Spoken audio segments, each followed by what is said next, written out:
नमस्कार मित्रों, आज़ाद क्लासेस बस्ती के इस यूट्यूब चैनल में आपका स्वागत है। और हम लोग एनसीईआरटी के सिलेबस के में मेंसुरेशन की चर्चा कर रहे थे और मेंसुरेशन में हम लोग पढ़ रहे थे एक्सरसाइज 13.3, ठीक है, जिसमें हम लोग कुछ क्वेश्चंस की चर्चा कर चुके थे और कुछ क्वेश्चंस ऐसे बचे थे जिनकी चर्चा करना बाकी थी, ठीक है। तो उसी को आगे लेकर बढ़ते हैं। हमारा जो अगला प्रश्न था, पीछे हम लोग सॉल्व कर चुके थे। अगला जो प्रश्न हमारा था वो था कि 60 मीटर चौड़ी और 1.5 मीटर गहरी नहर में पानी 10 किलोमीटर प्रति घंटा की चाल से बह रहा है।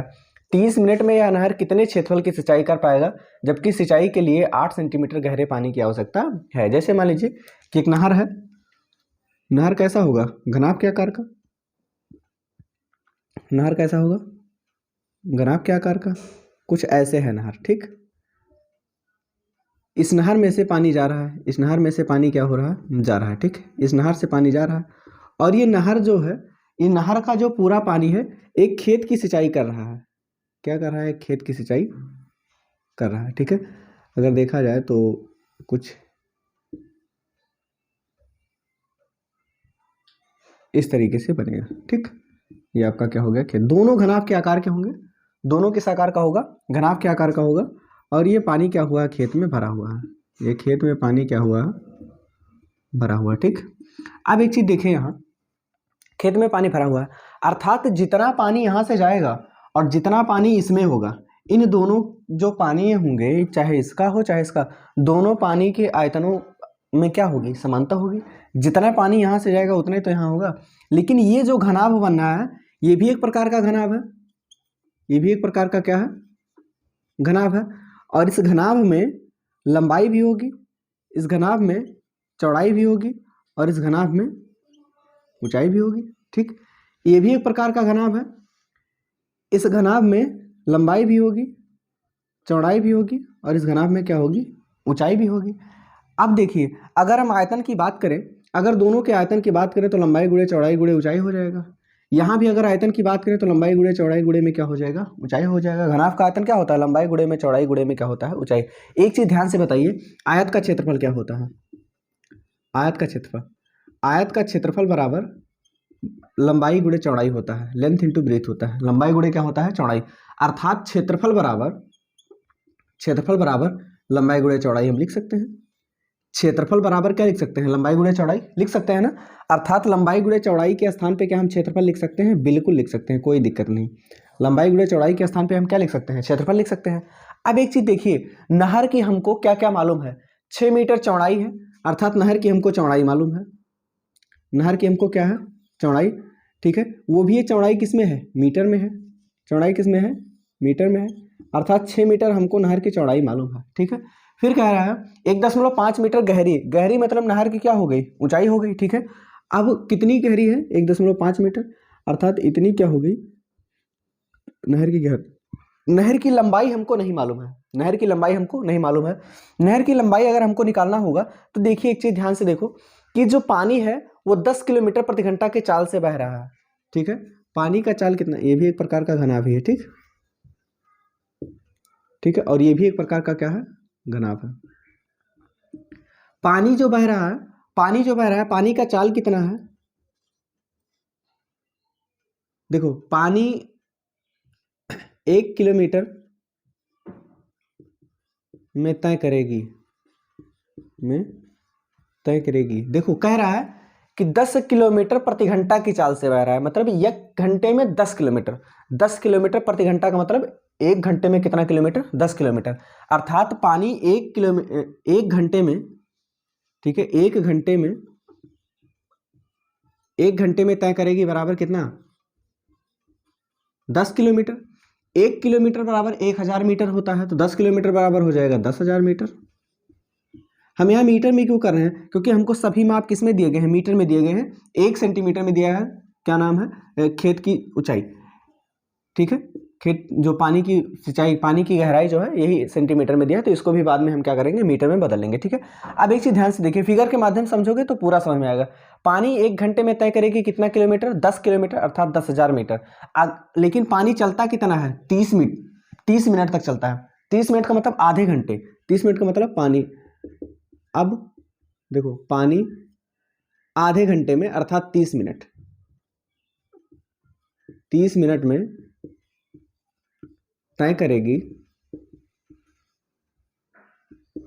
पानी और आयतन वाले प्रश्न ऐसे ही सॉल्व किए जाते हैं, ठीक है। अब पानी 30 मिनट में तय करेगी, कितना डिस्टेंस तय करेगी देखते हैं। पानी जैसे मान लीजिए कि 1 घंटे में कितना 10,000, 1 घंटे में 10,000 मीटर तय करती है, तो आधे घंटे में कितना तय करेगी, आधे घंटे में इसका आधा कर देंगे तो क्या हो जाएगा 5,000, 5,000 मीटर, ठीक है। पानी 30 मिनट में कितना तय करेगी, 5,000 मीटर तय करेगी। अर्थात 30 मिनट तक अगर इस नहर में पानी जाता है, इस नहर से पानी जाता है, तो कितना लंबाई तय करेगा, कितना लंबाई तय करेगा 5,000 मीटर, कितना 5,000 मीटर। इस नहर की आपको लंबाई मिल गई, चौड़ाई मिल गई, ऊंचाई मिल गई।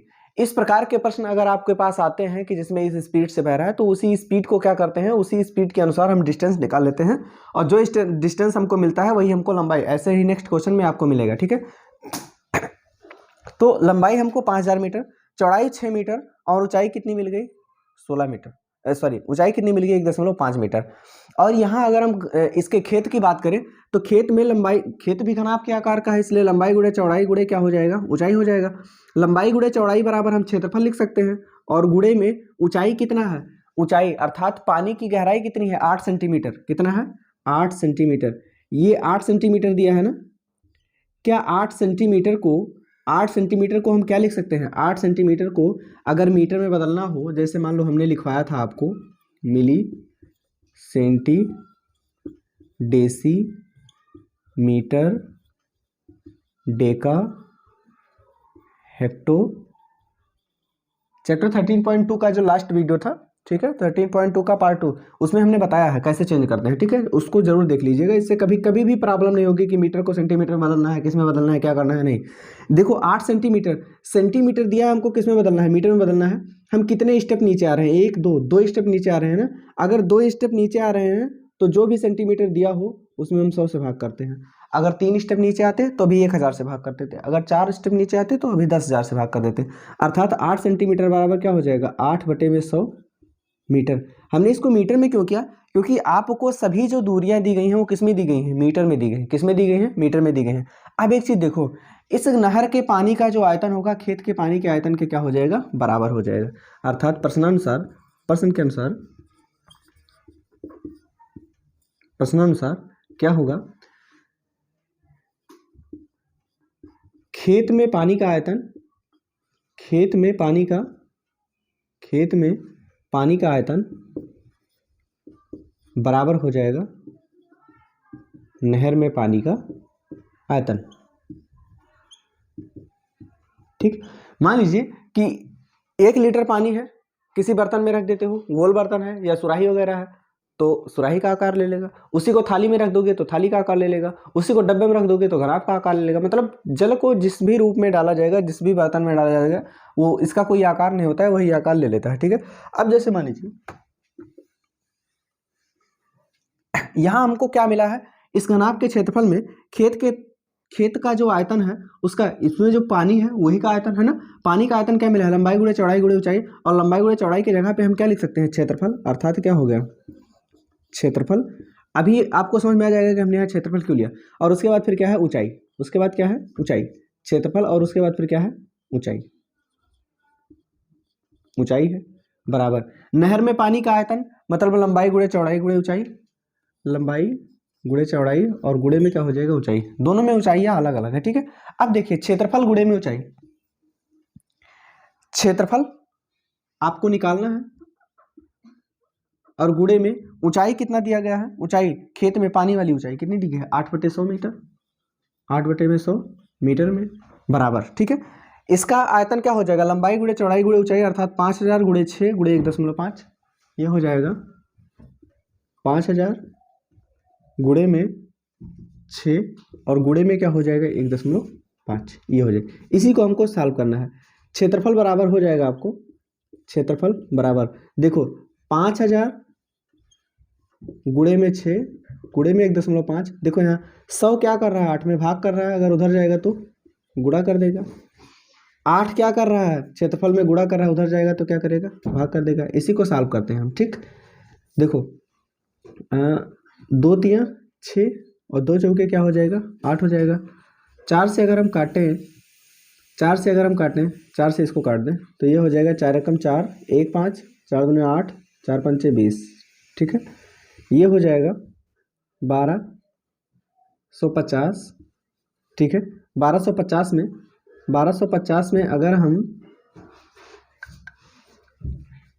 1250 में अगर हम 3 का गुणा कर दें तो 12 3 36 और 3 पचे 15, 3750 आ जाएगा। क्या आ जाएगा? 3750। 3 दूनी 3 पचे 15, 3 दूनी 6 1 7, 3 एकम 3, ठीक।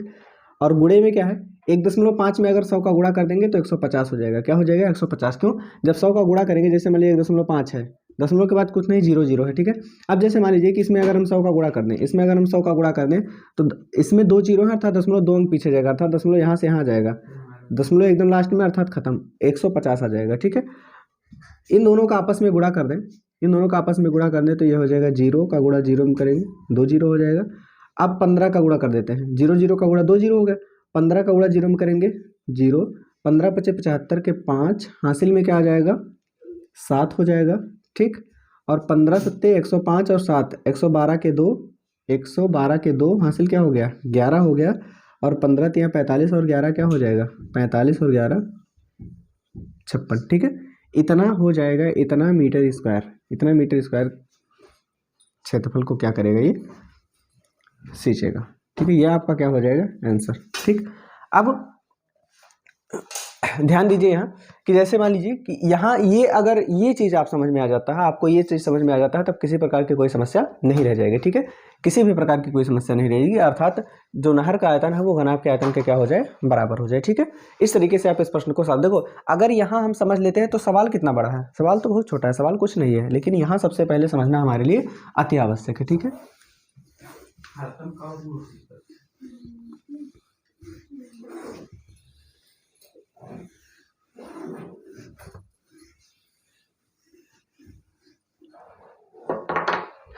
नेक्स्ट क्वेश्चन की तरफ हम लोग बढ़ते हैं।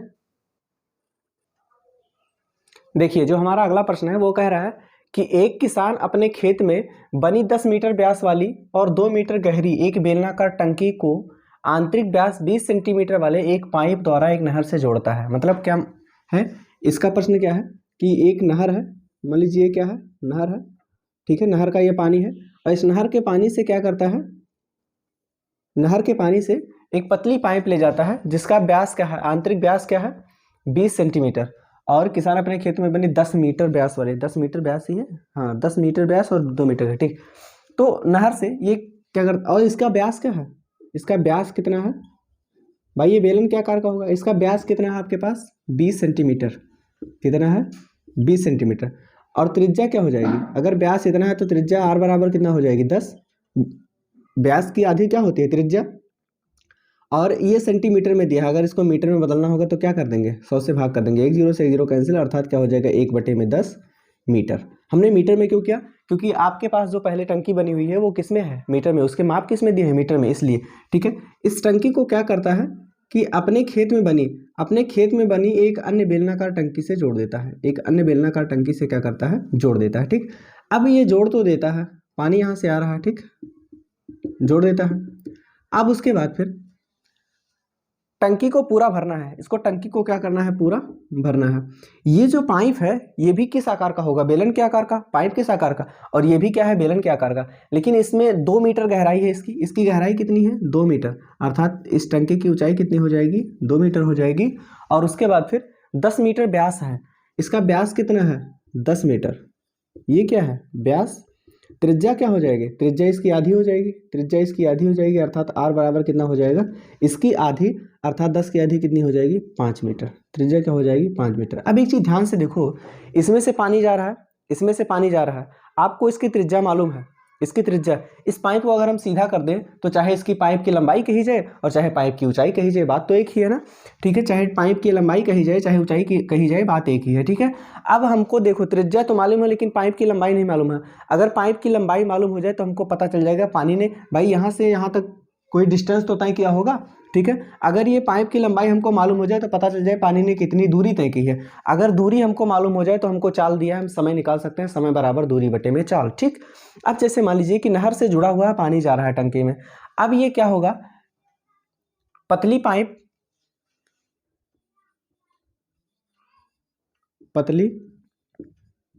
पाइप का आयतन, पतली पाइप का आयतन बराबर हो जाएगा, पतली पाइप का आयतन बराबर हो जाएगा टंकी का आयतन, टंकी का आयतन। अब इत्तेफाक से देखिए, ये जो पाइप है ये भी बेलन के आकार की है और जो ये टंकी है ये भी किस आकार की है, बेलन के आकार की है। तो इसकी जो त्रिज्या है उसको स्मॉल आर रखते हैं क्योंकि कम है, और इसकी त्रिज्या को हम क्या बना लेते हैं, कैपिटल आर बना लेते हैं। क्या बना लेते हैं, कैपिटल आर बना लेते हैं। इसकी जो ऊंचाई है ये ज़्यादा है इसलिए हम क्या करते हैं, कैपिटल एच कर लेते हैं, कोई दिक्कत नहीं है, ठीक है। और इसकी जो ऊंचाई है, इसकी जो ऊंचाई अर्थात ये जो लंबाई होगी, इसकी जो लंबाई होगी यही इसकी क्या हो जाएगी, ऊंचाई हो जाएगी, स्मॉल एच मान लेते हैं, ठीक है, स्मॉल एच मान लेते हैं। अब जैसे मान लीजिए पतली पाइप का आयतन, ये पाइप भी बेलन के आकार का है, ये भी बेलन के आकार का है, ये और ये दोनों किस आकार के हैं, बेलन के आकार के हैं, दोनों किस आकार के हैं, बेलन के आकार के हैं। अब यहाँ एक चीज देखिए, पतली पाइप का आयतन बराबर टंकी का आयतन। अब जैसे मान लीजिए पाइप का आयतन क्या होगा, पाइप का आयतन पाई आर स्क्वायर एच बराबर, उधर भी क्या होगा, पाई कैपिटल का आर का स्क्वायर कैपिटल एच, क्योंकि इधर भी बेलन उधर भी बेलन, पाई से पाई आपको कैंसिल हो जाएगा, ठीक है। स्मॉल आर का स्क्वायर, स्मॉल आर क्या है आपके पास 1/10, इसका स्क्वायर हो जाएगा और गुणे में एच बराबर, ठीक है। कैपिटल आर का स्क्वायर, कैपिटल आर आपको दिया है 5, 5 का स्क्वायर और गुणे में कैपिटल एच अर्थात कितना दिया है, 2 दिया है, ठीक। अब ये हो जाएगा 1/100 और गुणे में एच बराबर 5 का वर्ग 25 और 25 में 2 का गुणा करेंगे क्या हो जाएगा 50, ठीक है। 100 इधर भाग कर रहा उधर जाएगा क्या कर देगा गुणा, एच बराबर 100 जब उधर गुणा करेगा तो 50 और गुणे में क्या हो जाएगा 100 अर्थात एच बराबर हो जाएगा 5000 मीटर, 5000 मीटर। अर्थात इस पतली पाइप की लंबाई कितनी हो जाएगी हमको 5000 मीटर।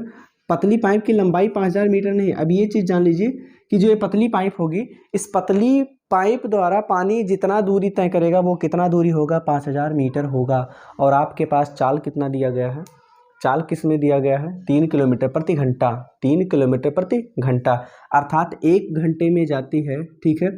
चाल बराबर देखो दूरी आपको मिल गई है, ये आपकी क्या है दूरी, ये आपकी क्या है दूरी, और चाल आपको क्या है, चाल बराबर, चाल क्या है, ठीक है, चाल है 3 किलोमीटर प्रति घंटा अर्थात 1 घंटे में कितना जाती है, 1 घंटे में 3 किलोमीटर, कितना 3 किलोमीटर, 1 घंटे में 3 किलोमीटर अर्थात 60 मिनट में, अर्थात 60 मिनट में कितना, 1 घंटा बराबर 60 मिनट, कितना किलोमीटर, कितना मीटर, 3000 मीटर।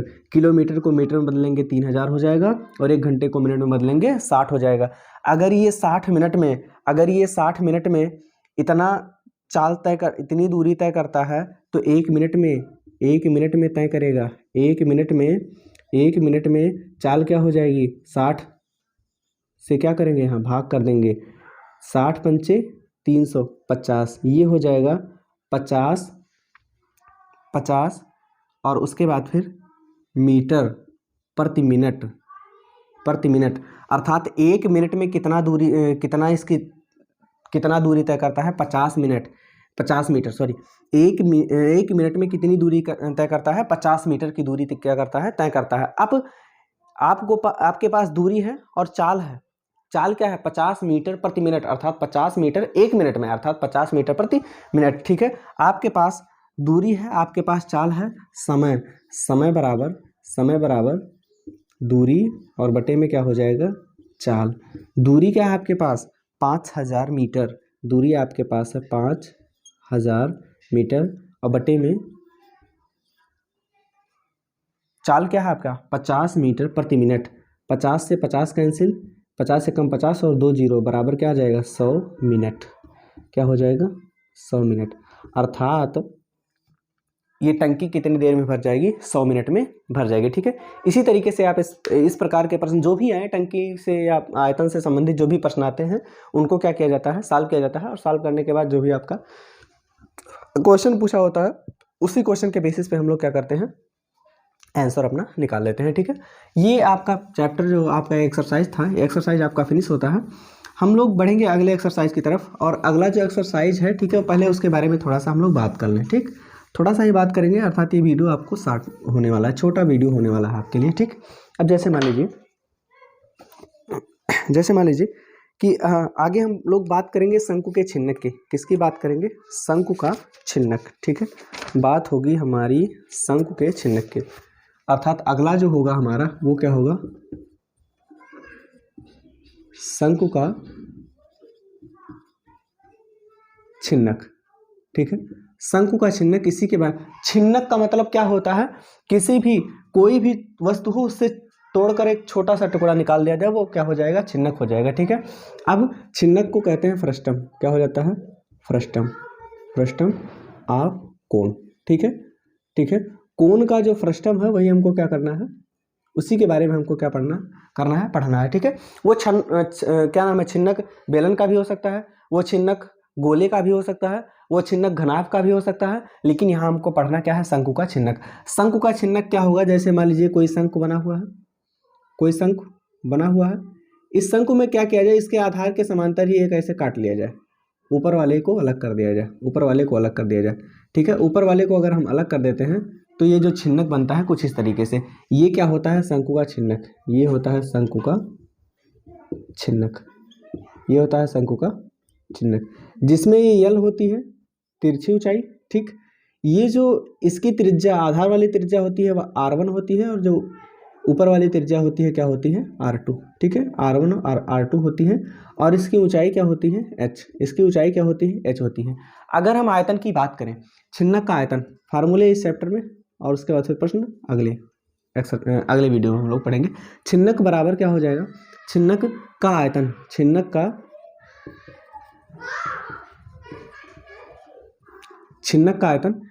का आयतन बराबर होता है, जैसे देखिए बेलन का आयतन क्या होता है? बेलन का आयतन होता है पाई R स्क्वायर H। ठीक है, यहाँ R को अलग कर लेंगे, अर्थात पाई और H हो जाएगा, और R के जगह पे हो जाएगा R1 का स्क्वायर प्लस R2 का square plus R1 into R2। ठीक है, यही होता है। ठीक है, ये होता है पाई, हाँ, R1 का स्क्वायर प्लस R2 का square plus R1 into R2 हो गया। ये शंकु के छिन्नक का आयतन हो गया। ठीक है, अब इसका पृष्ठीय क्षेत्रफल, वक्र पृष्ठीय क्षेत्रफल अगर हम निकालें, वक्र पृष्ठीय क्षेत्रफल, छिन्नक का वक्र पृष्ठीय क्षेत्रफल। देखो अगर हम शंकु की बात करें तो क्या होता है? पाई R L होता है। क्या होता है? पाई R L होता है, लेकिन यहाँ R के जगह पे R1 माइनस R2 हो जाएगा, R1 प्लस R2 होता है। ठीक, R1 प्लस R2।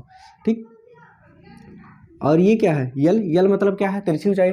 यहाँ जो यल निकालते हैं तिरछी ऊंचाई, तो यल बराबर हो जाता है आपका under root H square plus R1 minus R2 का whole square. H square plus R1 minus R2 का होल स्क्वायर। परफेक्ट है। ठीक है, वक्र पृष्ठीय क्षेत्रफल क्या होता है इसका? ये होता है। अगर हम बात करें संपूर्ण पृष्ठीय क्षेत्रफल की, संपूर्ण पृष्ठीय क्षेत्रफल, संपूर्ण पृष्ठीय क्षेत्रफल, देखो अगर हम शंकु का संपूर्ण पृष्ठीय क्षेत्रफल ज्ञात करें तो क्या होता है? पाई R ब्रैकेट में L प्लस R। ठीक है, पाई R ब्रैकेट में L प्लस R होता है, लेकिन यहाँ R थोड़ा सा डिफरेंस है, R कई बार आ जाता है। देखो अर्थात क्या हो जाता है? अगर हम इसका गुणा कर दें तो यह हो जाएगा pi R L plus pi R square, pi R L plus pi R square. Pi R square क्या है? ये आधार का क्षेत्रफल है, ये आधार का क्षेत्रफल। लेकिन जब ये शंकु था तो यहाँ एक ही आधार था, लेकिन जब ये वाला हो गया तो कितने आधार हो गए? 2 आधार, तो यहाँ भी 2 आधार कर देंगे। ठीक है, यहाँ पाई, ठीक है, और R1 प्लस R2, उसके बाद फिर क्या हो जाएगा? यल। पहले तो ये हो गया, और प्लस जब 2 आधार हो गए तो उसका भी पृष्ठ बढ़ गया, इसलिए दोनों आधारों के पृष्ठ, एक पहले का हो जाएगा पाई R1 का स्क्वायर, दूसरे का हो जाएगा पाई R2 का स्क्वायर। ठीक है, इस तरीके से पाई R1 का स्क्वायर पाई R2 का स्क्वायर। ठीक, परफेक्ट है। अब यहाँ जैसे मान लीजिए कोई भी शंकु का छिन्नक दिया हो, उस शंकु के छिन्नक के लिए हम यही 3 फार्मूले का यूज करने वाले हैं। अर्थात छिन्नक का जो आयतन होगा वो हो जाएगा पाई H ब्रैकेट में R1 का स्क्वायर प्लस R2 का square plus R1 into R2, और जो इसका वक्र पृष्ठीय क्षेत्रफल होगा वो होगा पाई R1 R2, उसके बाद फिर क्या हो? R1 प्लस R2, उसके बाद फिर यल। यल मतलब तिरछी ऊंचाई, तिरछी ऊंचाई आपको निकालनी होगी, तो यल बराबर क्या होता है? Under root H square plus R1 minus R2 का होल स्क्वायर। ठीक है, अगला जो हमारा चैप्टर है, अगले चैप्टर में बहुत ही कम प्रश्न है, बहुत ज़्यादा प्रश्न नहीं है, कढ़ा वगैरह बनाने का है, 5 प्रश्न है। ठीक है, 5 प्रश्नों को सॉल्व करेंगे और उसके बाद फिर हम लोग पहुंच जाएंगे स्टैटिस्टिक्स अर्थात सांख्यिकी पर पहुंच जाए। ध्यान रखिए, ठीक है, जैसे मान लीजिए कि आप आपकी सफलता की राह में आप स्वयं बाधक हैं, कोई दूसरा बाधक नहीं हो सकता है। ठीक है, अगर नींद आती है तो ही आपको आती है। ठीक है, आज की नींद को भगाइए, क्योंकि अगर आप अपनी नींद को नहीं भगाओगे तो आपकी नींद आपके सपनों को भगा देंगे, ठीक है। तो आपको अगर अपने सपने पूरे करने हैं तो कहीं ना कहीं आपको अपनी नींद को त्यागना पड़ेगा। आप अपनी नींद को त्यागिए, ठीक है। आप ये नहीं कि सोइए ही मत, हाँ आज के बाद हम भैया कह दिए कि बस नींद को त्यागो, नींद को त्यागो, नींद को त्यागो, मतलब ऐसा थोड़ो कि रात भर सोई भी नहीं करेंगे, 2 दिन नहीं सोओगे, 3 दिन नहीं सोओगे, चौथे दिन अपने गिर पड़ोगे, ठीक है। तो मतलब ऐसी बात नहीं। देखो समस्याएं सबके, देखो समस्याओं का आना पार्ट ऑफ लाइफ है, लेकिन समस्याओं से लड़कर निकल जाना आर्ट ऑफ लाइफ होता है, ठीक है। तो जैसे मान लीजिए कि आपके पास कोई सिचुएशन है, कोई भी समस्या है आपके पास, ठीक है, कोई भी सिचुएशन है, हर एक सिचुएशन के 3 प्रकार के हल होते हैं। जैसे मान लीजिए कि आपसे पूछा जाए कि आपके जीवन में प्रॉब्लम्स हैं या आपके जीवन में समस्याएं हैं, तो आप कहोगे हाँ हमारे जीवन में समस्याएं हैं, ठीक है, ठीक है। क्या आप उन समस्याओं को सॉल्व कर सकते हो? हाँ मैं उन समस्याओं को सॉल्व कर सकता हूँ। तो फिर उन प्रॉब्लम्स को लेकर चिंता किस बात की है? जब आप सॉल्व कर सकते हो तब किस बात की चिंता है? अच्छा, दूसरा सिचुएशन क्या होता है कि किसी ने पूछा कि आपके पास प्रॉब्लम्स हैं, आप कहोगे नहीं मेरे पास कोई प्रॉब्लम्स नहीं है, तब क्या प्रॉब्लम है? काहे की चिंता, ठीक है। अर्थात आपके पास प्रॉब्लम्स ही नहीं है तो चिंता किस बात की? चिंता करनी, अब इस बात की चिंता थोड़ा होनी चाहिए कि मुझे प्रॉब्लम नहीं है, प्रॉब्लम हो जाए, ठीक है। तो और उसके बाद फिर मान लीजिए कि तीसरा सिचुएशन जो होता है आपके पास, वो होता है कि आपसे पूछा जाए कि मान लीजिए कि आप के जीवन में प्रॉब्लम्स हैं, हाँ प्रॉब्लम्स हैं, क्या आप उसे सॉल्व कर सकते हो? नहीं सॉल्व कर सकता। अगर उन प्रॉब्लम्स को आप सॉल्व नहीं कर सकते हो तब किस बात की चिंता? सिचुएशन, तीनों सिचुएशन ये बताते हैं कि आपको चिंता करने की आवश्यकता नहीं है। बस केवल क्या करना है, आपको बुक मिली है, खेलो, क्या दिक्कत है, बुक के साथ खेलो, ठीक है। मैथमेटिक्स मिला है, मैथ के साथ खेलो, क्या फ़र्क पड़ता है, ठीक है। जिस दिन खेलना सीख जाओगे उस दिन जीतना सीख जाओगे, ठीक है। तो इस जितना बड़ा खिलाड़ी होता है उतना बड़ा विजेता होता है, ठीक है। तो आपको मैथमेटिक्स पढ़ना है, इसका खिलाड़ी बनना पड़ेगा, यूपी बोर्ड की परीक्षा देनी है, उसकी खिलाड़ी बनना पड़ेगा, ठीक है। और आप लोग अगर हमारे द्वारा भेजे गए वीडियो आपको पसंद आते हैं और आपको अच्छा लगता है कि हमारे समझाने का टेक्निक यूनिक है, या फिर हमारे समझाने से आपको समझ में आता है, तो वीडियो को लाइक शेयर और सब्सक्राइब जरूर करें और बेल आइकन को जरूर दबा दें। जिससे क्या होगा कि जो भी वीडियो पर आपको मतलब मैं यूट्यूब पे पोस्ट करूँगा वो वीडियो आपके पास सबसे पहले पहुँचेगा, ठीक है। आपको तुरंत नोटिफिकेशन आ जाएगा कि हाँ ठीक है ये वीडियो बढ़ चुका है, आज़ाद सर ने ये वीडियो हमको भेज दिया है, ठीक है। तो ये वीडियो अपलोड किया, हमको क्या करना चाहिए, देखना चाहिए, ठीक है। और तब तक के लिए आप लोग हंसते मुस्कुराते रहिए, अपने सिलेबस को तैयार रखिए, ये फार्मूलों को तैयार रखिए, नेक्स्ट चैप्टर में आपको काम आने वाला है ये जितना भी फार्मूला है सब, ठीक है। तो तब तक के लिए हंसते मुस्कुराते रहिए, अपने और अपनों का ध्यान रखिए। धन्यवाद।